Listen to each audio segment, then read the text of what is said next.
ಈಗಾಗಲೇ ನಿಮಗೆ 3 ಸತಿ ಮಿಸ್ಕ್ಯಾರೇಜ್ ಆಗಿದೆ. ಮುಂದೆ ಹುಟ್ಟೋ ಮಗು ಕೂಡ ಬ್ರೈನ್ ಡೆವಲಪ್ಮೆಂಟ್ ಇರಲ್ಲ, ಮತ್ತು ಲೈಫ್ ಎಕ್ಸ್ಪೆಕ್ಟೆನ್ಸಿ ಕೂಡ ತುಂಬ ಕಮ್ಮಿ ಇರುತ್ತೆ. ಮುಂದೆ ಬೆಳೆದಿರೋ ಮಗುನ ಕಳ್ಕೊಳ್ಳೋದಕ್ಕಿಂತ ಈಗಲೇ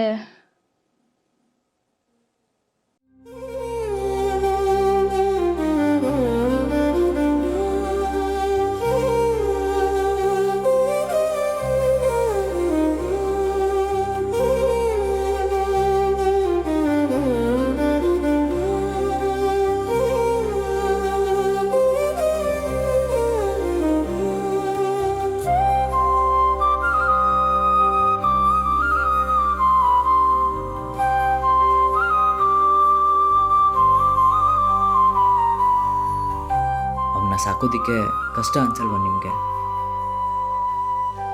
ಸ್ಪೆಷಲ್ ಚೈಲ್ಡ್ ಅಂತ ಯಾಕೆ ಕರಿತೀವಿ ಗೊತ್ತಾ? ಜನರಲಿ 1 ವರ್ಷ 2 ವರ್ಷ ಇರೋ ಮಕ್ಕಳಿಗಷ್ಟೇ ನಾವು ಮಗು ಅಂತ ಕರಿತೀವಿ. ಆದರೆ ಅವನಿರೋ ತನಕ ಅವನು ನಮ್ಮ ಮಗುನೇ. Isn't it special?